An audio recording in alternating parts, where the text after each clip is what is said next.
Chennai OMR சாலையில் மதுபோதையில் அரசு பேருந்தை இயக்கி விபத்து ஏற்படுத்தியதாக ஓட்டுநரை மற்ற வாகன ஓட்டிகள் மறித்து சரமாரியாக தாக்கிய நிலையில் ஓட்டுநரை போலீசார் விசாரணைக்காக அழைத்துச் சென்றனர். இது தொடர்பான விவரங்களோடு செய்தியாளர் சுமன் இணைப்பில் இருக்கிறார். வணக்கம் சுமன், என்ன நடந்தது?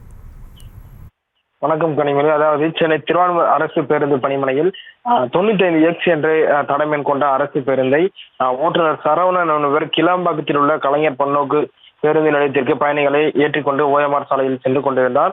அப்போது OMR சாலையில் தற்போது மெட்ரோ ரயில் பணிகளானது இரண்டாம் பணிகள் நடைபெற்று வருவதால் சாலைகளானது குறுக்கலாக்கப்பட்டு நடுவில் மெட்ரோ ரயில் பணிக்காக எந்த ஒரு விபத்து ஏற்படாமல் இருக்க இரும்பு தடுப்புகளானது அமைக்கப்பட்டுள்ளது.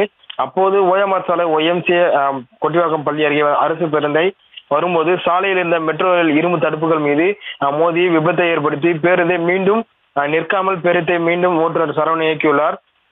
விபத்தை ஏற்படுத்தியதும் பேருந்தில் இருந்த பயணிகள் அனைவரும் கத்தி கூச்சலிட்டுள்ளனர். இதை பார்த்த OMR சாலையில் வந்த வாகன ஓட்டிகள் தொடர்ந்து பேருந்தை வழிமறித்து ஓட்டுநரிடம் இது குறித்து கேட்டுள்ளனர். அப்போது வாகன ஓட்டிகள் கேட்கும்போது ஓட்டுநர் அதிக அளவில் மது போதையில் இருந்ததால் தொடர்ந்து கோபமடைந்த பயணிகள் மற்றும் வாகன ஓட்டிகள் பேருந்து ஓட்டுநர் சரவணனை சரமாரியாக தாக்கியுள்ளனர்.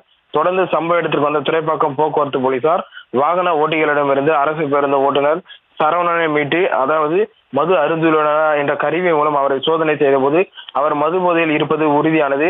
தொடர்ந்து கிண்டி போக்குவரத்து புலனாய்வு பிரிவு போலீசாருக்கு தகவல் தெரிவிக்கப்பட்டு சம்பவ இடத்திற்கு வந்த கிண்டி போக்குவரத்து புலனாய்வு பிரிவு போலீசார் சரவணனை விசாரணைக்காக அழைத்து சென்றனர். அப்போது அரசு பேருந்து பணிமனையில் இருந்து வந்த ஒருவர் மது போதையில் ஓட்டுநரை சரமாரியாக தாக்கிய காட்சியும் நம்மால் பார்க்க முடியுது. மது போதையில் அரசு பேருந்து ஓட்டு வந்த பேருந்தில் வந்த பயணிகளை தொடர்ந்து வேறு பேருந்துக்கு அரசு பணிமனையில் இருந்து வந்தவர்கள் மாற்றி அனுப்பினார்கள்.